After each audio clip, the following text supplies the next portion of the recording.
Welcome all. Even as we do a little bit still of settling in, I want to get us toward going. My name's Nick. I'm one of the pastors here, pastor of Advent Lutheran, one of the partner congregations, Madison Christian Community. Really excited to welcome a bunch of you who are not usually here for this session today with Chris Wilkie and Martha Lau. It fits in just really well. They'll tell you about a trip from last November, and so after they got back, I said, would you like to share about your trip? And it turns out that we're using Mitri Rahab. He's a Palestinian pastor, Lutheran pastor, book for our Lent studies around here this year. I've got a trip that I'm hoping to make go this fall. There are some brochures in the back if that might be of interest to you.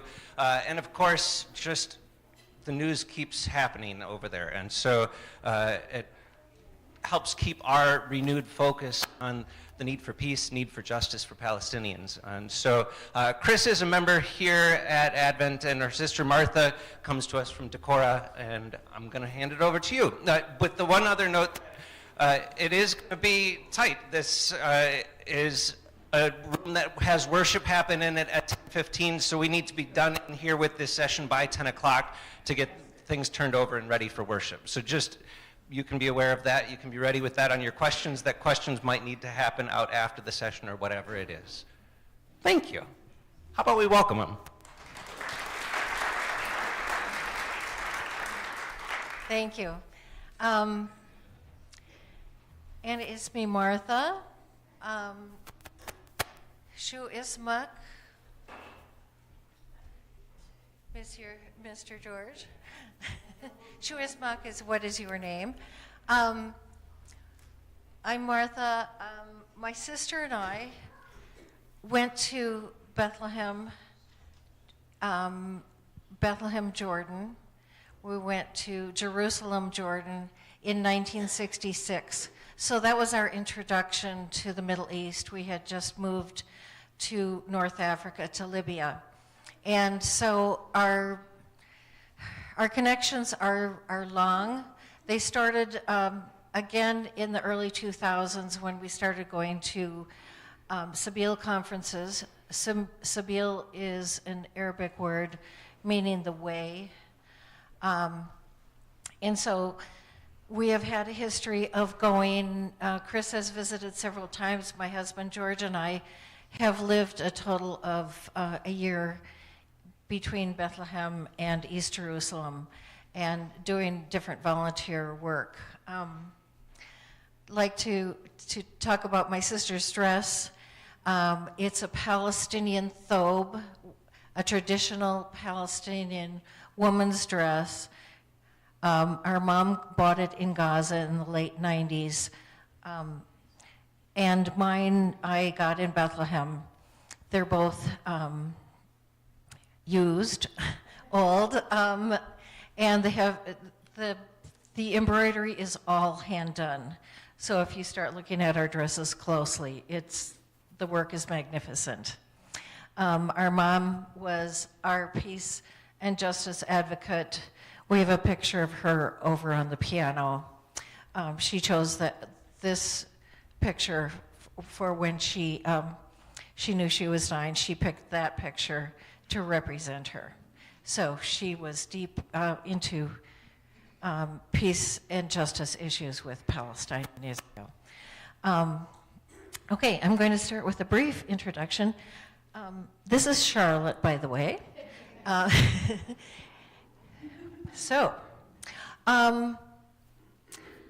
We'll start with maps. This is the West Bank, the occupied territories, the disputed territories. There are a variety of different names that people call it, but this is part of Palestine, all of Palestine, until 1948, when Israel became a country. For the Palestinians, it's called the Nakba, which is the catastrophe, because they lost about 80% of their land. In 1967, then the occupation of the rest of the land became a reality. But it does not, it's not recognized by international law. So that's a key thing. So just, okay,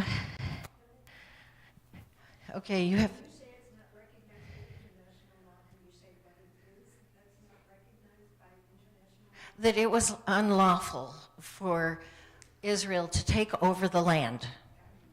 It is not lawful. So here is Palestine, and now the West Bank is in the lighter green.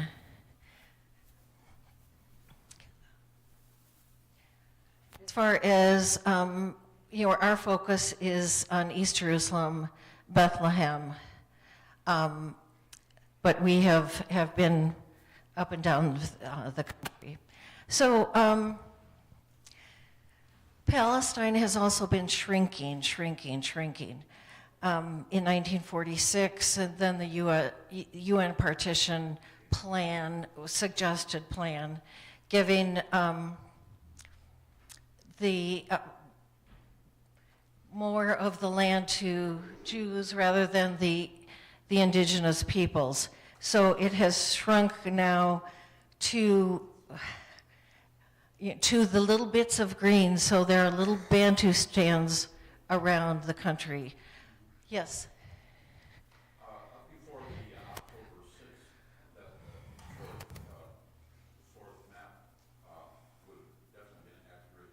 Is there any revision to that fourth map due to the destructions in Gaza as it comes to boundaries? I think the boundaries change every day, depending on what area is being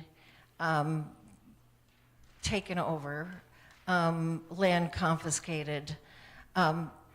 Yeah, so there are tiny little bits and pieces. And today, for example, if you live in Bethlehem, and you want to run down to Hebron, which should be, it'd take 45 minutes or something. There are roadblocks all around Bethlehem. There are roadblocks all around Hebron. So how do you even get there? Just talked to one of our friends, and he said his trip took like 3 hours one way, 3 hours back, depending on the checkpoints, depending on the traffic. So it's a very difficult situation. But yes, it constantly changes. Yeah. So Chris and I started in Jerusalem, and of course, there are the three religions that are represented there. The Dome of the Rock, the Al-Aqsa Mosque, third most holy site for Muslims. Then we've got the Western Wall, or Wailing Wall, most important site for Jews. And then we've got the Church of the Holy Sepulchre, which is where Jesus was buried.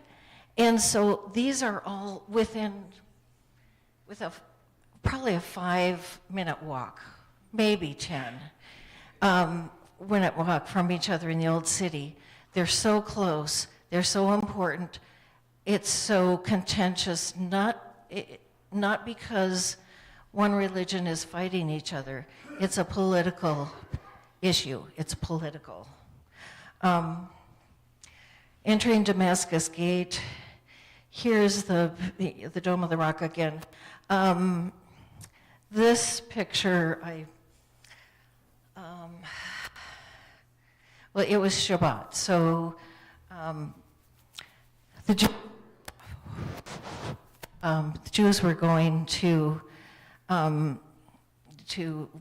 celebrate Shabbat, but what bothers me really about this picture is you see this gray little round building here, and they have recently, within the last 5 years or so, the Israelis have built 3 guard towers right at Damascus Gate, which is the main entrance to the Muslim quarter. But there's the presence of occupation continues to move in to Palestinian areas, Palestinian lives. In the last picture that I have here at the moment, I see the Jewish population going one way and the Palestinian population going the other way, and they are so close, but this is the interaction. They're next to each other, but there's not a connection. There are so many laws that say, be afraid, don't go here, and so on.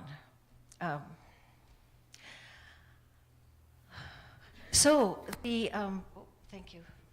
The ELCA, Evangelical Lutheran Church of America, which is what we're a part of, has started a new initiative. It's called Sumud, and Sumud means steadfastness. The Palestinians are the most steadfast people I have ever met. They persevere through all kinds of things that we can't even imagine. So we need to get more familiar with the organization, with ELCA. And this organization is in response to the occupation of Palestine, occupation and injustice in Palestine and Israel. One of the first woman Lutheran pastor in the whole Middle East is Sally Azar, and she was just ordained. There was a huge celebration a couple years ago, and so she is at Redeemer Lutheran Church. The Lutherans have a great presence there in the Middle East, or I should say in Jerusalem, in Bethlehem, in Ramallah, in that area. It's the ELCJHL, Evangelical Lutheran Church in Jordan and the Holy Land. So we have been involved in different ways through them, but it's good to know this Lutheran connection and that we have this presence. This is Wella and Rena, and they were our students, George's students. He taught at the Lutheran World Federation Vocational Training Center in Beit Hanina, which is East Jerusalem. And so my husband's a potter, so that's what he taught. So another connection with the Lutherans there. They have this training center, and the focus is to get people employed in an occupation that they would like to get into. So, you want to put that up there? So, first of all, Redeemer Lutheran Church, where Sally Azar is now, is right here. And the chapel, 12th century chapel, is below. That's where the English-speaking congregation meets. The Arabic-speaking congregation meets in the larger sanctuary. So that is a Lutheran site. The Vocational Training Center is a Lutheran site. And a very big one is Augusta Victoria Hospital, which serves Palestinians from the West Bank and Gaza. And this is on the Mount of Olives. So we have a big Lutheran presence in that area. We also, in Bethlehem, we have Christmas Lutheran Church, which is right there. And I need one more. And so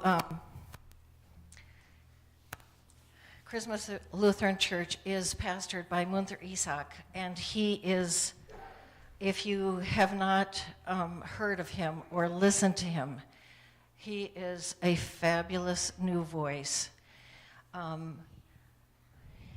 that we need to listen to. So this is Munther Isak on the right-hand side. So, just a second. There are also a variety of Lutheran schools in Jerusalem, in Bethlehem, Beit Zahor, Beit Jala, Ramallah, and I believe in Amman. So again, a big Lutheran presence. Chris is going to talk now about Gaza. Oh, yes, Dar el-Kalima, sorry. Dar el-Kalima University is in Bethlehem. George taught there, and he was, again, teaching pottery. But Dar el-Kalima University are these three pictures. Mitri Rahab, the book that the church is reading, picture is right there. And he has been to Madison at different times. Oh. The dome in that picture on the far right is a restaurant that they've just completed to serve the culinary school at the university. And the Israelis have just shot the windows out of that brand new restaurant. Okay. Chris, there you go. I'm going to talk about Gaza. I have a really good friend named Shadi who lives there. I met him, I have known him for about 10 years. He was in Malaysia when the war broke out on October 7th, and he's not been able to return to his home or to his family. He has 2 small children and a wife and a huge extended family. And on Saturday, 2 of his family members were killed. So he's in the thick of what's happening there.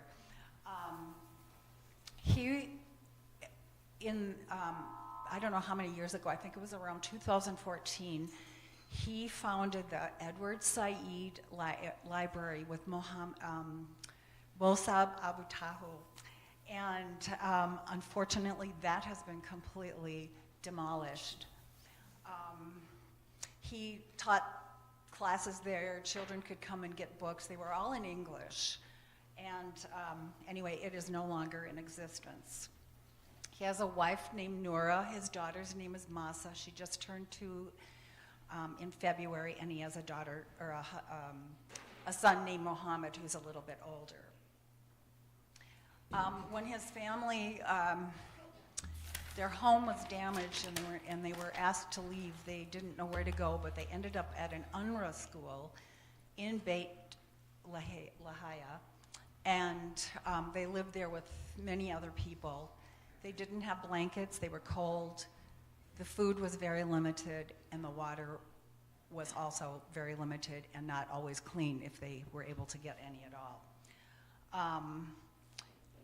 Some of the stories that I have to tell are really sad. One of his relatives named Musa was shot by a sniper. He was bleeding, and they wouldn't let anyone get near him to help him, and eventually his mother came, and he died in her lap. Another relative, Hadea, she was 8 months pregnant, and she was also shot by a sniper. They were able to get her to the hospital, but her injuries were so severe that she died. They saved the fetus. The baby lived, and I really don't know I don't know how she's doing, or but the mother didn't make it. They also, it was really, really difficult. When I first heard about it, I thought, well, living in a school that doesn't, I didn't really know what it was like, so I asked Shadi. And he said the men and women were separated. They were asked to remove their clothing. They were tortured. He also had an uncle who one day wanted to venture out to get milk for the children to see if he could do that. And on his way back, he was shot, or he was killed by a drone, so he never made it back with the milk. One of the really heartbreaking stories for me is that his wife, Noura, could not find food for the children. I mean, when she did, she only ate a morsel so that they could have something. And at some points, they only had animal feed to eat and to keep alive. So that was what they've been going through. Also, Shadi was saying that, you know, aid trucks were lined up to give aid to the people, but they were blocked and not able to get there.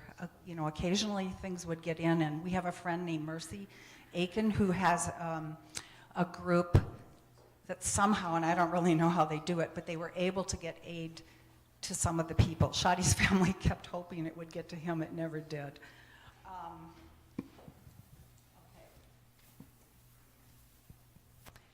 This is Shadi. This is before the war.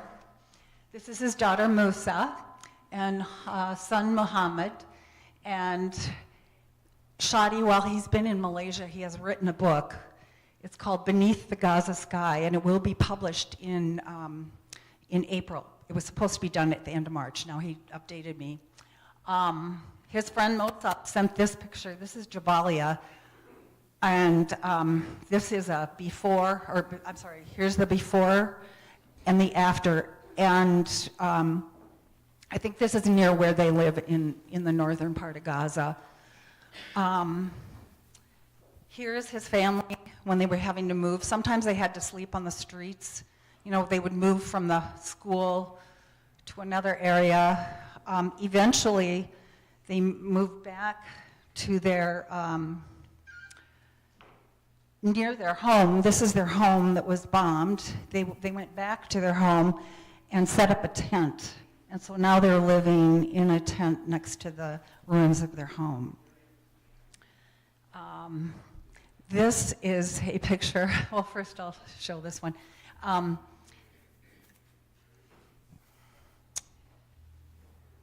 These are Shadi's neighbors. This is another example of how people are surviving. You know, they're living in the ruins of their homes. And this is his neighbor who sent this picture. And here's little Musa.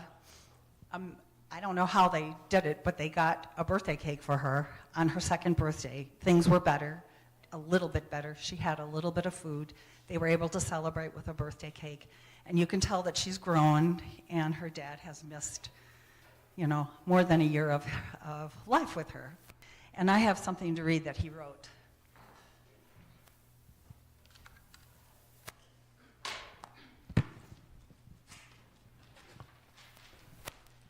Shadi, this is an article that just recently was published, and I have two articles that I've kind of put together here. Today marks my daughter Masa's second birthday. Out of these 2 years, 1 year and 4 months have been spent amid genocide and destruction, while I have been far away from you, my little one. How can I explain these past 2 years to you? How can I describe a life of hardship and displacement with you at the heart of the tragedy while I watched helpless from afar? How can I tell you about our home that was destroyed, your bed that was lost, and the clothes that once covered your little body are now gone? How can I describe the moments when you searched for safety in streets and knew no peace while I wasn't there to hold you, to shield you, to comfort you? Today, despite the distance and ongoing hardships, I see hope in you. I see in you a child who will grow up to tell her story, a story of hope rising from the rubble, of patience and unwavering faith. For me, Masa's second birthday was even harder than her first. On her first birthday, the war was raging, leaving no room for anything but survival. But on her second, I knew she had endured another year of deprivation, another year of fear, Another year of her father not being able to return to Gaza to be with her. I heard her voice through the phone, saw her in pictures, but I could not hold her. I could not kiss her. I could not tell her how much I missed her. When Masa grows up, maybe she won't remember these days. Maybe she won't recall how her first birthday was spent in a shelter, or how her second was celebrated in a tent next to the ruins of her family's house. But she will know that her father was not away by choice. She will know that I was there, carrying her in my heart, living in the hope of holding her again.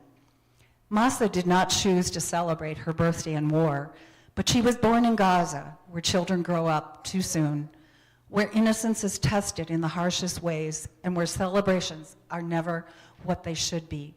Yet she will also grow stronger, like all the children of Gaza. She will carry within her a story of resilience like no other.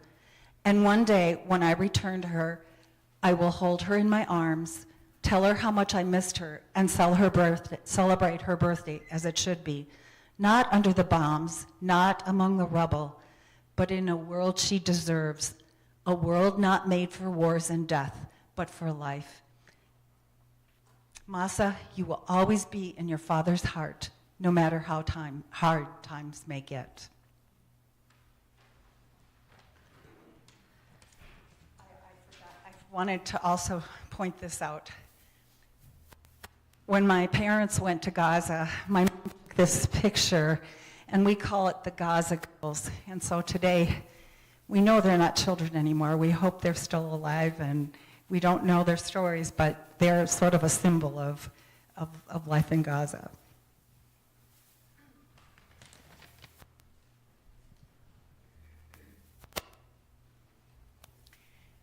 In 2019, George and I went for a 3-month stay in Bethlehem, and we worked at Bethlehem Bible College guest house, making breakfast, showing people around. It was a wonderful place to be, right on Hebron Road. So here's the guest house, and so Chris and I went there in November this past year. The second picture is a group eating breakfast. So we arrived, we wanted to do this again, so we arrived October 5th, 2023, and about 36 hours later, the bombs started falling, and so we were in Bethlehem when the war broke out. So we were actually going to serve this group of people when we started hearing things going on outside. And people, when we got back, they were so glad that we had returned safely. But our safety concern was for our Palestinian friends who we were leaving behind, knowing that this was not going to go in a good direction. We did go to Jerusalem for about 10 days, hoping that the situation would get better and we could return, but we eventually left through Amman in Jordan. So we have different people at the Bethlehem Bible College who have been directly affected through family. This is Shireen Awad, and she's a Christian. There are about 800 Christians left in Gaza, and so her family is at St. I don't know if I can say it, Porphyrius. I'm not sure if that's correct. Anyway, it's a Greek Orthodox church in Gaza City. There's also a Catholic church there. And so her family has been sheltering in the church for the past year and a half. And, but early on, her aunt was killed. The Israelis bombed part of the church. So her aunt was killed. She had another aunt who was wounded, and she had hip surgery without anesthesia. You hear about this, but these things actually happen to real people. Later on, she lost an uncle. He had an appendicitis and could not reach a hospital. Everyone was getting shot if they were leaving this area. So again, lots of personal stories. Another person is Yusuf Kamal Khoury, and he grew up in the church in Gaza, and he has lost, his family is still living, but he's lost, of course, many friends, and so that's been a really hard situation. You see that the picture, they are with the Pope, and so the two of them went to visit the Pope and talk to the Pope in December 2023 about this dire situation. The Pope calls the Catholic Church, the priest at the Catholic Church in Gaza every day. I put this picture up. This is a scene in this past Christmas, 2024, at the Vatican.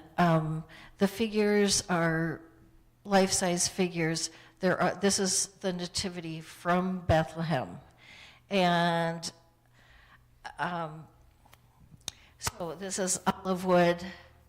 I have sheep out there for sale, and this organization called L'Arche actually made the sheep for the creche. But there's always this accusation of anti-Semitism. And you see that baby Jesus is lying on a keffiyeh. And they got so much blowback from this that the keffiyeh eventually disappeared from the nativity scene.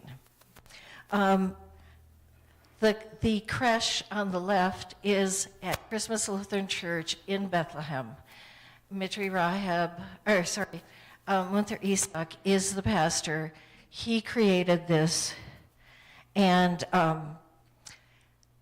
where is God in all of this? This horrible, horrible situation.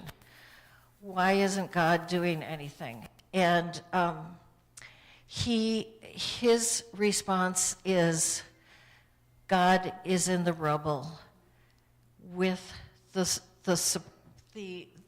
those who have been killed, those who are suffering, those who are starving, those who have lost their homes. God is with them. That's where God is right now. He's coming out with a book, I think this month, and it is entitled, I believe, Christ in the Rubble. So please be looking for that.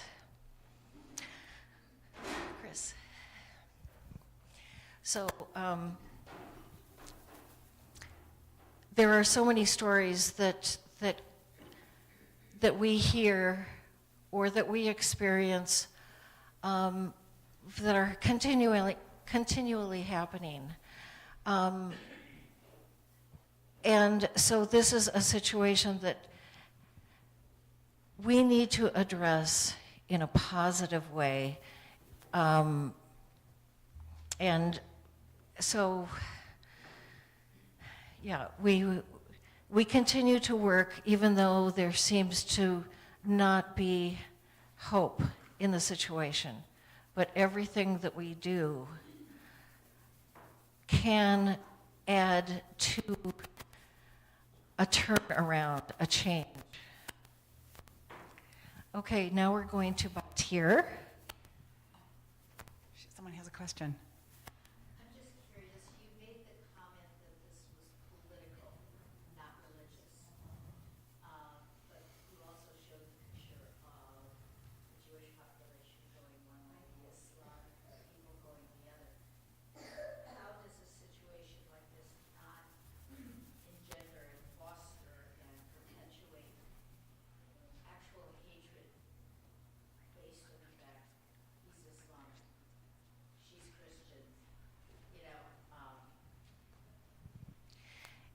hate is learned, love is learned, or love comes naturally, I think. So I should have said, here are Jewish women and a Palestinian woman. I should have said it in that way. I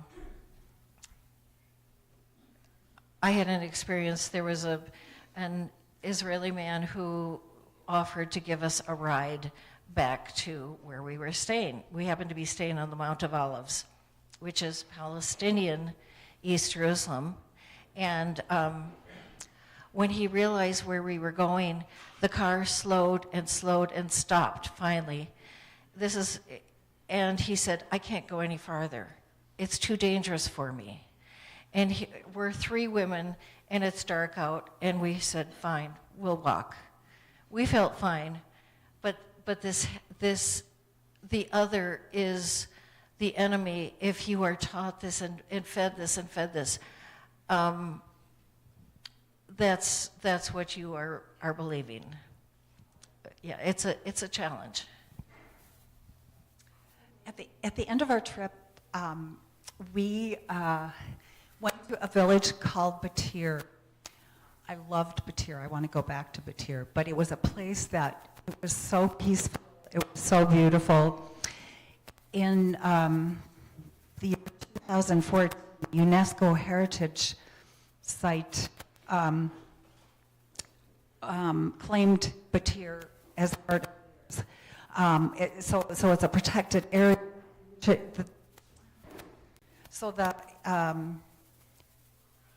So the people in Batir were really, really happy about this because the farmers could instead of the barrier wall going up through their village and turn it into little separate areas, the farmers were able to live in their home and walk to their land and farm it. So it was a huge victory for them. Here we are, you can hike there, and what they're known for is their ancient Roman terraces and their ancient water ducts, which you can see there. And they're still being used today. And they're still worried that if something's going to happen, because I didn't get a picture of it, but in the distance, the Israelis are starting to carve roads out of this area that is protected. And even though it's illegal, they're doing it. And so they're worried about that. But everything here is growing, it's organic, it's healthy. This is one of the meals that we had. It was just delicious. And they picked it that morning, and it was wonderful.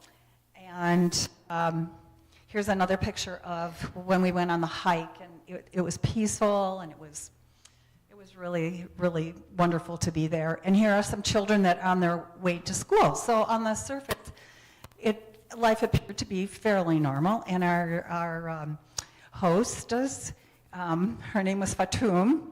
She, of course, you can tell she's a happy person, and she treated us really like queens, and served us in her garden, tea from her garden, and made us feel very welcome. She is here. There's a alternative to, is it Coke?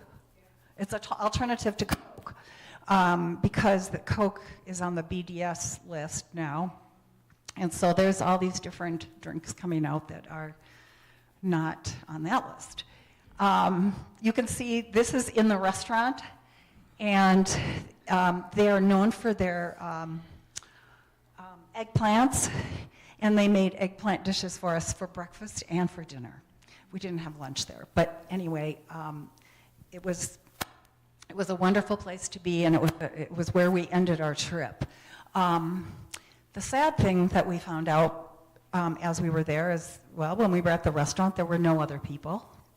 So, because of the situation, the economic situation for them is really dire. They're not making money at the restaurant or their guest house.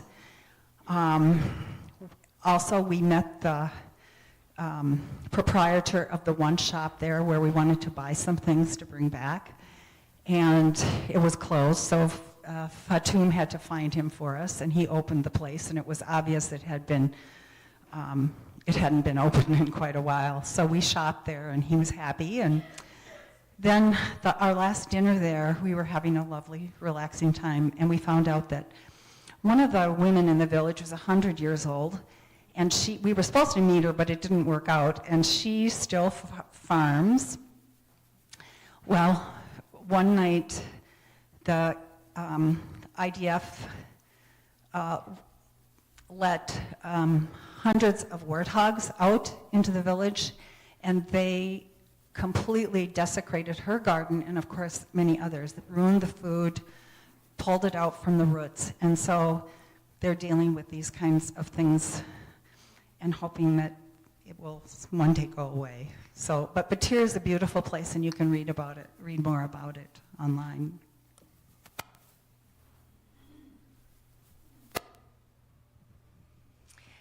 We've spent a lot of time in Bethlehem. A picture of Mary and Joseph trying to get into Bethlehem now, but the wall is stopping them. We went through the checkpoint with a friend of ours, and this is just on the other side of inside the Bethlehem wall. But when we drove back out, 3 minutes later, the checkpoint was closed. This is checkpoint 300. So right now, usually there are hours, but now people in Bethlehem don't know when they can leave town, when they can come home. So if you are a Bethlehemite, 5 miles from Jerusalem, you have to have, as a Palestinian, you have to have a permit. Everyone has IDs, but you have to have a permit in order to go to Jerusalem or to Israel proper. And it's not something you just apply for and get. You're very often turned down. For example, I showed you Mitri Rahab. His father-in-law had just died in 2004, and we were with the family, and and then I heard that his book had just come out, and I read it this summer. Well, his father-in-law had a heart attack, tried to get to the checkpoint. He was turned down. This is in the middle of the night. He had a business permit, and they said, well, you're not going for business, it's in the middle of the night. So he was turned down. Anyway, he died because he couldn't get the health care that he needed. And this happens hundreds, thousands of times. I call this the welcome sign, the red welcome sign. I'm standing right here, so it's a large sign, and you find it going into Palestinian cities called Area A. And it says, this road leads to Area A under the Palestinian Authority. The entrance for Israeli citizens is forbidden, dangerous to your lives, and is against the Israeli law. Now, last week I spoke to a group, and they said that the translation from Hebrew says the Torah law, not just the Israeli law. So there has been a wall built on 3 sides around Bethlehem by Israel, and then a 4th side, there's an Israeli-only road. So there are roads. If you are a Palestinian and you have a white license plate, white or green, from the West Bank, you are allowed to drive on certain roads, but not all roads. If you have a yellow license plate, an Israeli license plate, then you are allowed to go on many more roads. You're allowed to go on all the roads, I should say. This wall is 25 feet high. It's huge. And comes complete with guard towers and huge gates that are exclusively controlled by Israel. So we lived about 2 blocks away from this. So when we, when something was happening, we would stick our heads out of the kitchen window and see the tires starting to be burned and the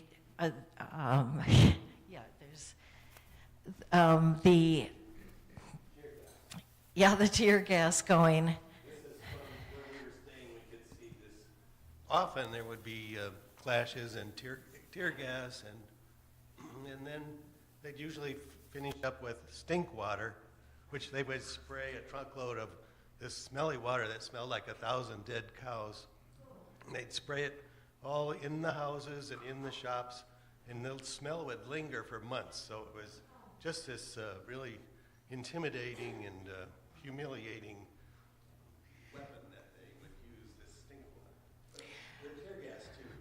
There were thousands of people living in this area that were children and older people that are exposed to this toxic tear gas weekly, all the time. It's just not fair.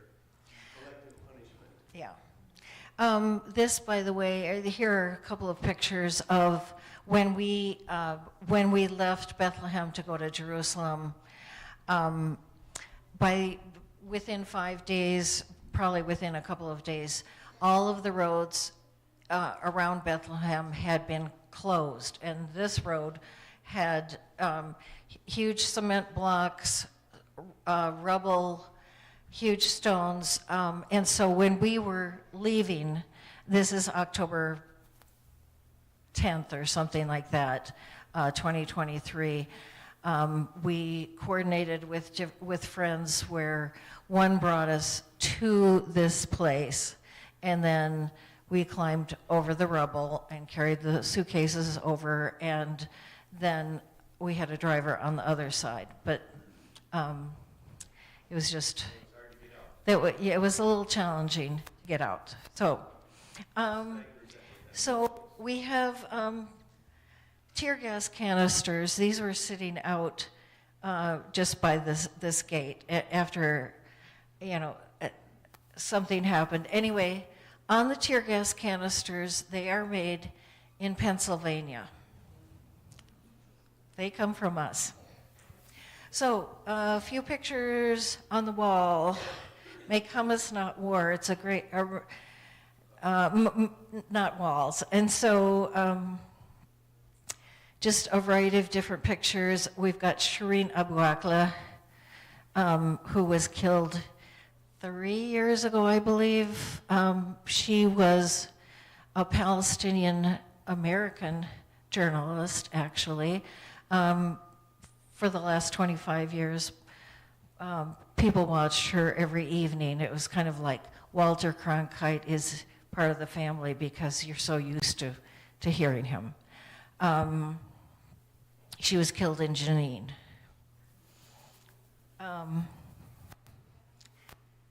Just another picture to show. On the left is George, on the right is Asim. They live in Bethlehem. I have gotten lots and lots of Palestinian handwork from them, and George is a Christian, Asim is a Muslim. They work across from each other, and they are best friends. And so this has been our experience over and over again. That's another one of the myths, that the Christians and Muslims are fighting each other, and this is simply not true. Chris, I want you to get to Tent of Nations, and then we'll have to wrap up. I invite all of you to ask questions when we're out there. We have lots of Palestinian handwork for sale, since both George and I are artists. I have been a basket weaver for 30 years, so that's been my job. Anyway, we have focused on the beauty of Palestinian arts and crafts and culture that we want to share with you, and also leave a little money there. The economy has tanked, especially since October 7th. 80% of Bethlehem, for example, is tourist-based. The economy is tourist-based, so all of a sudden your town has 80% of the people out of work, for example. Okay, Chris. Another one of our favorite places there is the Tent of Nations. After my mother died, we went there and we planted olive trees in her memory. There are pictures of that somewhere here. This is a 100-acre piece of land that has been in our friend's family for over 100 years, and they have papers that date back to the Ottoman Empire. They're having difficulty, though, because the state of Israel is claiming that it should belong to them. And so it's been in the courts for 30 years. They've been trying to remedy this situation. And what happens is that when the court date comes up, they usually cancel it. So it just keeps going on and on and on. I noticed a lot of changes coming back this November. There were many illegal settlements. This picture shows, it's maybe hard to see, but there are 400,000 illegal settlers that have surrounded the Nasser farm. And the reason that the Israel, 40,000. Well, there's a lot. And anyway, there are, I believe it's 5 settlements now, and they are surrounding them. And their motto is, where's that picture? Oh. Their motto is, we refuse to be enemies. And so they really have tried to be friends with their neighbors. It doesn't always work when somebody comes and bulldozes 1,500 of your trees, your apricots and your figs and your grapes. And so that has happened to them. They also, oftentimes they find demolition orders on their property. They just leave them in a fence or something. And, they say, we're going to come and demolish something. They don't always tell them what it is. And they're not allowed to build on their land. They don't have running water, so they have to bring it in. They don't have electricity. So it's really difficult. But in the year 2019, 13,000 visitors went there to support them. And they also have many volunteers that come and are a presence that helps keep some of the harassment at bay. And this is a quote from them.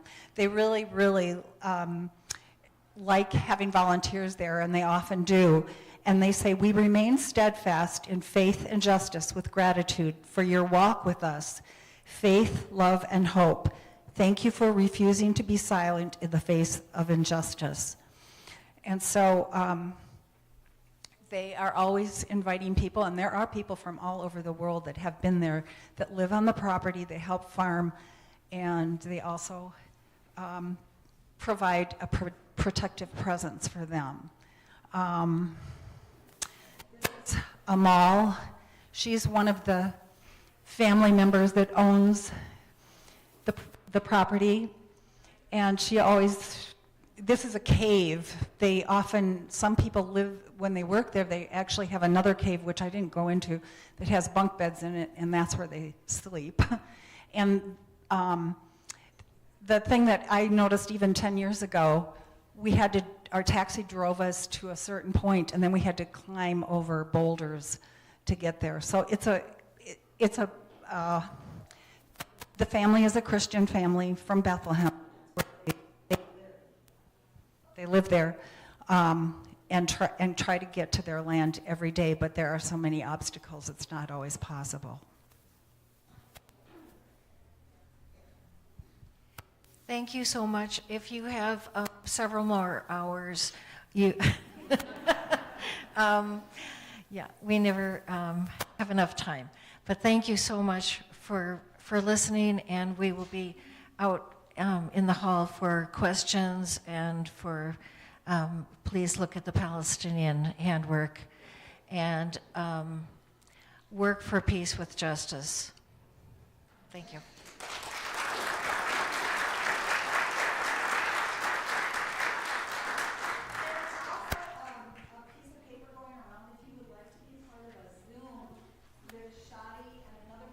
From Bethlehem, just sign it with your email address. I don't know where it is right now, but. And also there are stories from some Palestinian voices that are in the entryway if you would like to read those.